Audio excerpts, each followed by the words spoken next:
Great, and we're live. So welcome everybody to this remote interview. My name is Lisette, and I'm interviewing people and companies doing great things remotely. And today on the line, I'm very excited, all the way from Boston, Massachusetts, but originally from France. We have Alexis Monville on the line, and I'm sorry for the American accent on your last name. Alexis, you're a member of the engineering and leadership team at Red Hat, and you have said to me that 60% of Red Hat works remotely. So we're going to dive into that. But first, let's get to the first question, which is, what does your virtual office look like? What do you need to get your work done? Yeah, it's a really good question, and each time I discuss remote work with people, that's this question: how can you get it done? And I really think that you need a really great environment to work when you're working remotely. Today, I'm working at the office. That's not my own. It's a real office with a whiteboard behind me. But yeah, from regularly during the week, I will work remote. And of course, as I worked remotely for at least 5 or 6 years before joining Red Hat, my commute is something that I care about. So I live 5 minutes away from the office. That's another thing. So on one day, I can start working remotely, and then I will work at the office, and then I will go back working remotely. It's okay. And that's something I really appreciate, because I can adjust to my own schedule, my own life while I'm working. So flexibility in the schedule, proximity of the office. And then you need the perfect desk. I have a nice desk that is able to change to be a sitting desk or a standing desk. I have nice speakers, I have a nice screen, I have a nice keyboard, nice trackpad to work, not with my laptop. It is a nice environment. And all this is perfectly set and perfectly replicated at my office. So I have exactly the same setup. So I'm not lost. I know exactly how it works. So this is another thing when you have the chance or the constraint to have two offices. But I really enjoyed to have two offices, in fact. So that's especially when the commute's only 5 minutes. That's pretty nice. Mm-hmm. I mean, then you can just go back and forth. You can work at home in the morning, come into the office in the afternoon, go back at home, come back, whatever. I mean, 5 minutes is great.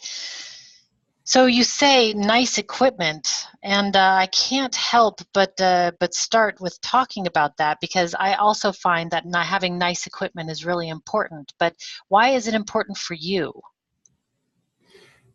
It's important because it will be the only way of interacting with a lot of people.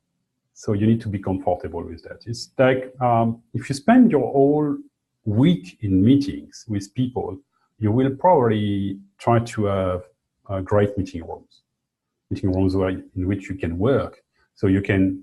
It's easier to explain with the physical space. You probably want to have nice chair or nice table or nice whiteboard so you can draw things, or sticky boards or pens available, or so all those things that you can imagine that you need if you meet with people. If you work with your computer and it's the only way you have to interact with people, you want to have the same thing. And that's the thing that is a struggle for a lot of people, because it's difficult to choose those tools and to define the standard when you are a large company, for example. Right. And there's a lot of large companies out there still using the old spider phones sitting on the conference room tables, where you have to lean over and, hey, Bob, it's Lisette. And yeah, but so that's why I've focused on this, like having nice equipment, because I love your answer, because you're communicating with people with this equipment all day long. Mm-hmm. And it's really important to be able to communicate with people. So let's talk a little bit about Red Hat. For anybody that, I can't imagine people don't know who Red Hat is, but let's, we never know who's listening in the audience.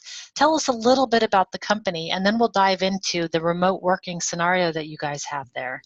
Yeah, one important thing about Red Hat is an open source company. It means everything we are doing is open source. So you will tell me that maybe selling open source software, meaning software that you can find for free, is a weird business, but it's our business. It's what we are doing. In fact, we are already innovation enablers, meaning we are a platform for a lot of software companies to run their software on top of it, wherever they want. That could be on their own infrastructure, or that could be on the public cloud. And those software are based on Linux, based on Kubernetes. Those are a large open source project. And we are ensuring that those software are really working for our customers, and we are improving those software within the different open source communities. We are also an enablers for hardware vendors that are under the operating system. So, okay, so it's a bunch of geeks over there. You guys are a bunch of tech guys. That's what I'm hearing. Oh yeah, definitely. That means that my explanation was not clear enough. It was already. No. It was totally clear. It's just I'm the average Joe. That's no, I totally get it. But it is an interesting business model to be open source. That's unusual, especially if everything is open source.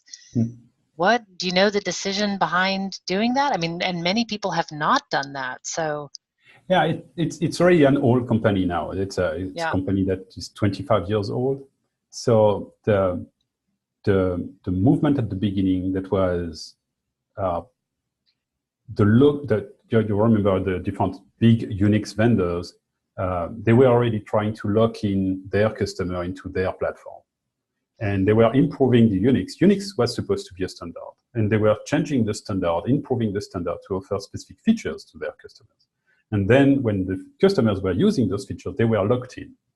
And so Linux came as a solution that would prevent those kind of lock-in. And so the fact that it was open source, everybody could contribute and improve the system, but nobody could take it and make it a private thing.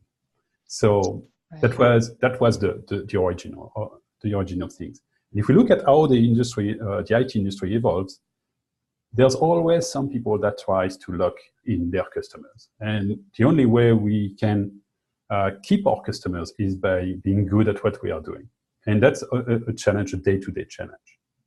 Right, is to stay excellent at what you're doing when there's so many options out there. Now you said 60% of the people at Red Hat work remotely. Are they working nearby? Is it all over the world? What does the workforce look like? So 60% of engineering, in fact, there's other function, I don't know the numbers, but for engineering, it's more than it's nearly 3,000 people. It's already a lot of people. But the company is 12,000 people, so it's pretty large. Wow. Those people are remote because, when we work with open source communities, those communities are made with people from several different companies or even individuals that are contributing to the code. So they are distributed all over the world. So when you try to hire people to work in those open source communities, you try to hire the best people wherever they are. So it causes different challenges, of course, but that's why we have those people distributed all over the world. So we have people in offices, quite of them, 40% of them. Those offices are also distributed all over the world. And we have people that are working from home or for a co-working space or things like that, but they want, in fact. So that's how it is. Okay, and that's actually kind of a tough business model, or not a business model, but it's a tough working model, because when you have everybody working remote, that's one way of working. When you have everybody co-located, it's also one way of working, and both of those are easier than having these sort of hybrid, some remote, some at the office, and then you have the added complication of having additional offices on top of that. So you have multiple offices and people everywhere. How do you guys do it? So let's start with, go if you want to answer that general question. There's several aspects of it, and you will refine that with several other questions. But it is a struggle. It is really difficult. So it's something we need to pay to have the best people working with us. And we don't want to tell them, okay, if you want to work with us, you need to move to that particular office. So it is difficult. And some teams are doing it really better than others. And it is difficult to know why. So we have teams that are working with people in 2 different offices, with 6 hours of difference in time zone, and with people all over the world from the West Coast to Australia, and that are really working perfectly well. And when you look at how they work, you're already surprised, because how to call that a team? The people are not even awake at the same time. And they still find a way to have daily meetings. For example, there's one team I have in mind has 2 daily meetings a day, because to accommodate different time zones, and there's people that are doing the two to keep the connection between all those people. And they are doing a lot of things asynchronously also, to give the opportunity to people that are sleeping at that time to have their say. And it's working really well. But we have teams that happen to not being able to work with more than 6 hours of difference in time zone. That was not working for them at all. Right. It was absolutely impossible. So there's probably a personality aspect around that. That's super interesting. So there's some teams that are rocking it with the time zones of being far apart, and other teams that are really struggling with it and deciding, hey, it's not for us. And no discernible reason why. Same equipment, I'm assuming, same resources, same everything. It's just personality types. That having 2 meetings per day as a way of solving time zone issues, where they're passing on, a couple of people are in both meetings, but some are just in one meeting. That's a really interesting solution, a really good one, actually. I mean, it takes a little bit of extra work, but that's one that I've not heard before. So. And I was so happy with that solution that I tried to force that solution on other teams, and they rejected it absolutely, saying it will not work for them. And they even tried, and it was not working. And when I was looking at the meeting for the other people, there was people that were there to connect the 2 meetings, to be the bridge, and they were willing to do that. And it was not overloading them. It was okay for them to be the bridge. And in other teams, there was no people like that. Right. So it just goes to show that there is no one right way to work remotely. Each team needs to find what works for them and then do that. And some things will work for one team and some things will not work for one team. And that's also been the finding of my research when interviewing teams, is that there's just no one right way. I wish there was a formula. I could make a lot of money from that formula, but it's just not the way it is. So how do you guys communicate with each other? What are some of the tools that you use? So it's we have, of course, we standardized on one video conferencing system that is available on our laptops or in conference room and so on. So that we standardize on that. So we have a good audio-video conferencing system. Good. Can you say which one it is? Or I can. It's an advertisement. It's Blue Jeans. So Blue Jeans. Okay. But one of those that is good enough for us. The other aspect, of course, we are using emails and we are using mailing lists, because in the open source world, there's a lot of projects that are run around emails and mailing lists. It's historical. That was the only tools available. And we are using instant messaging, the old version of it, which is IRC. And IRC is there forever and is used in a lot of different open source projects. Of course, nowadays, there's other tools that are used, and some teams are using those. For example, there's open source projects that are using Slack and Trello, and of course, the teams that are working on those projects are using Slack and Trello, which creates good kind of interesting difficulties for some people, because they need to be on IRC, on Slack, on Mattermost, and so on. So it's a bit of a challenge, because it's difficult to standardize on something, and we cannot standardize for the rest of the world. We cannot say, okay, please, let's all use something. We were all using IRC at some point, and now there's all those new tools that are coming, and we cannot force our choice on the other people. So that's one of the challenges that we have. That's kind of tool we use. Yeah, some companies do force the tools because they need to standardize. It just causes too much confusion. But so on the team, I'm sure that teams have to talk to each other, and some teams then are using IRCs and some teams are doing Slack. Do they then just learn which teams use what and communicate in a way? Okay. Yeah, those tools are relatively accessible. Unfortunately, a lot of them are not open source, so it's a problem for a lot of us. But we always find a way.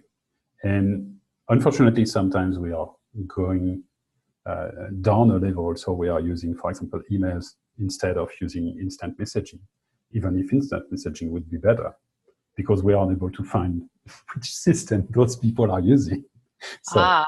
but yeah, that's the tension at the beginning of a collaboration between large teams, for example. That could happen, but it will be solved. It will be a result really fast.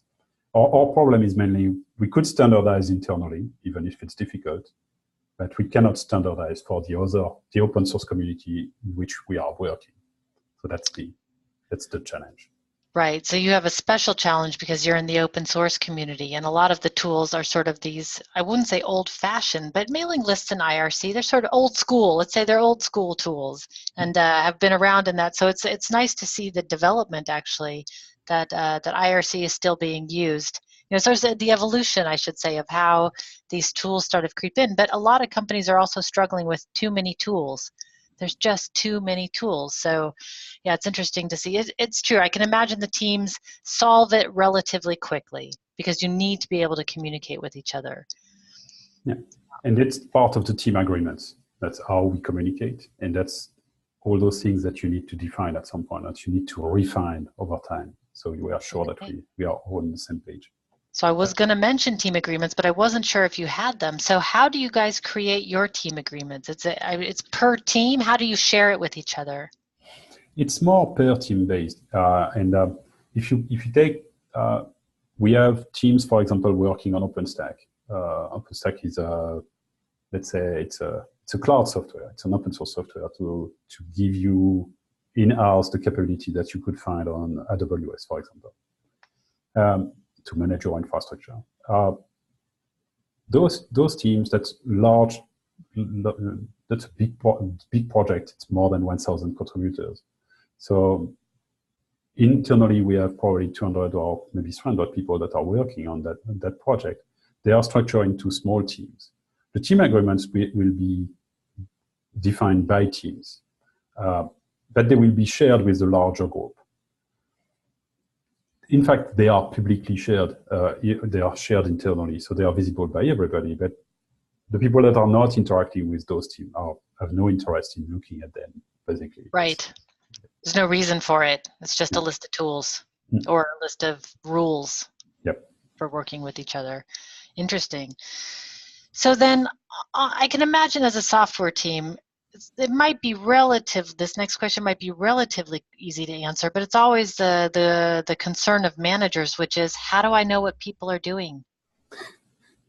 Yeah, I guess you could make a lot of money also with that answer to that question. To a lot of managers, I guess there's no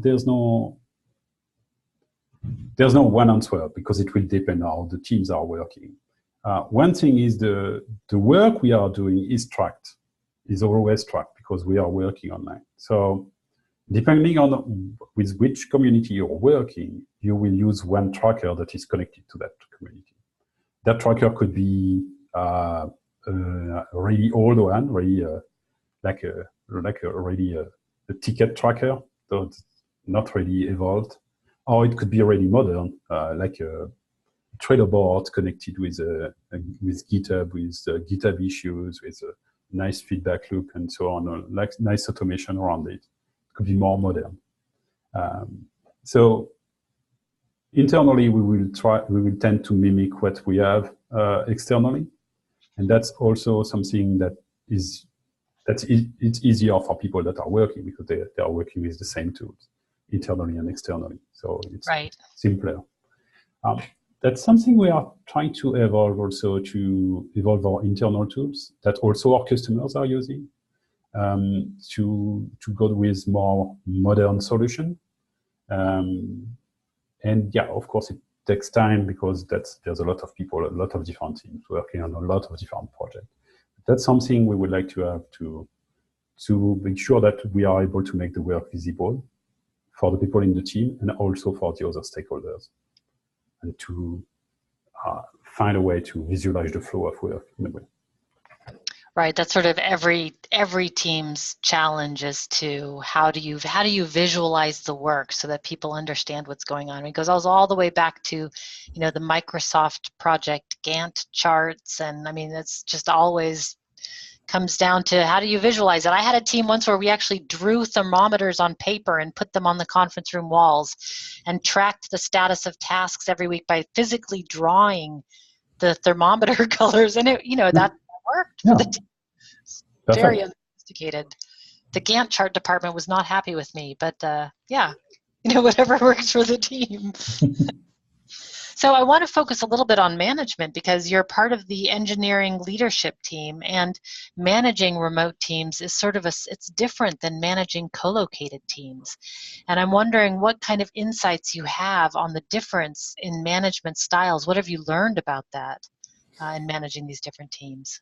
I think the one thing that I found really interesting is to find managers that were really good at managing a distributed team.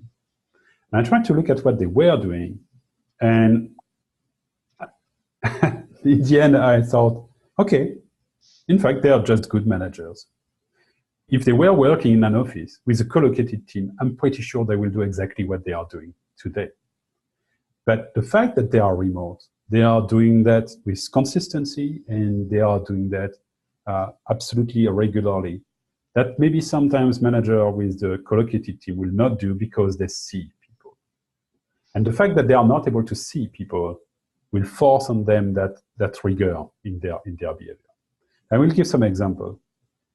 They try to be absolutely clear on what is expected. And the clarity they will provide on their expectation is really important. So when you discuss with people in their team, they absolutely know what is the most important thing right now. It's absolutely clear for them. And I try to understand how those managers were doing. In fact, I seen that they have weekly check-in with all the people in their team, and they are repeating exactly the same thing. But they are not only telling things, they are asking people to tell them what they understood. So they are constantly checking that the message is going through. So this is really important.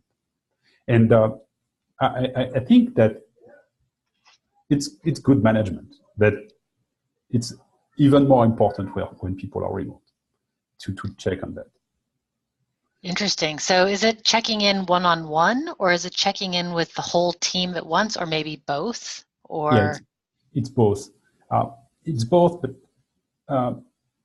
the one-on-one check-in is also really important because when you have your weekly meeting with your team, and let's say you are in a planning session and it's a face-to-face meeting, it's quite easy.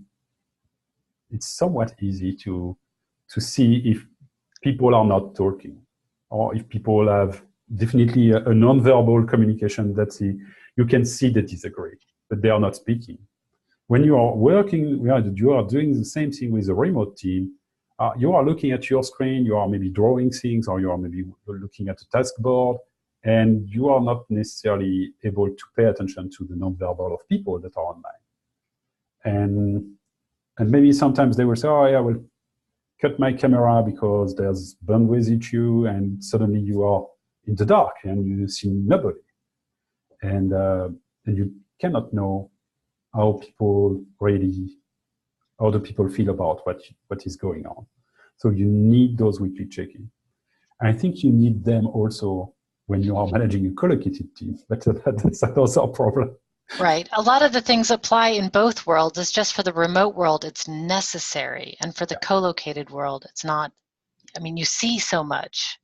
So you can let a few things slide, like the weekly check-ins, because you kind of see so much. So how do you deal then with conflict on a remote team? Or how does Red Hat deal with it? The it obviously depends. I had the picture in mind of a really bad one. I need to push that away. Yeah, second worst one. No, but it happens on every team. I mean, I work on a great team with people who I consider close friends, and even then, I get everybody gets annoyed with each other every once in a while, and we have to work it out. the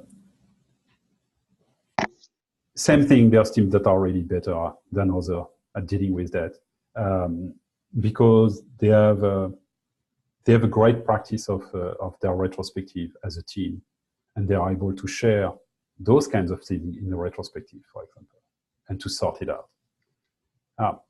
That level of trust between team members is not necessarily reached by all teams. Maybe because they are newer, maybe because they are composed of people that are just joined, and so you cannot achieve that level of trust in a snap. And so that takes sometimes a lot of time for managers or catalysts in the team to be able to have people understand the perspective of other people. There's one thing we are trying to develop also, is to try to help people understand their personality profile, the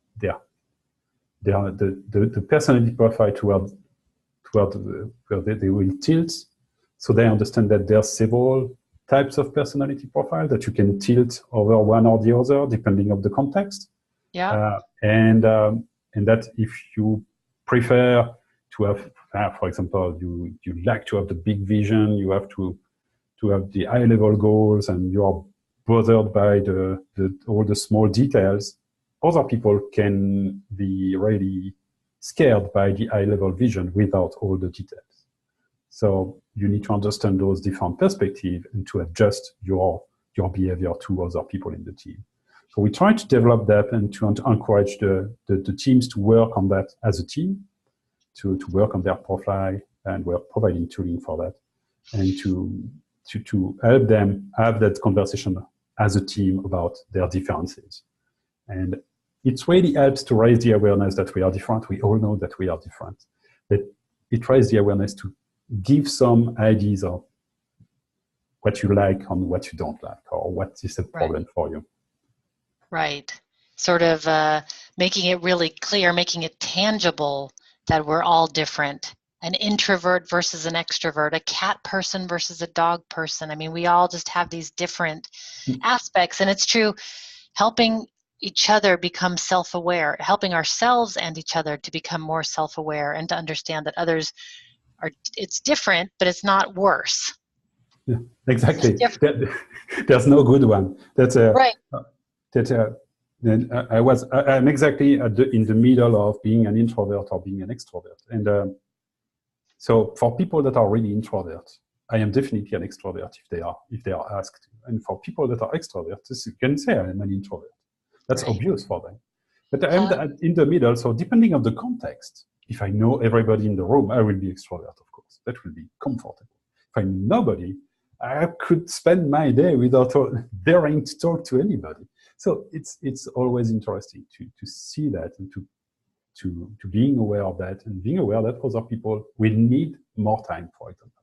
You need more time to discuss a proposal.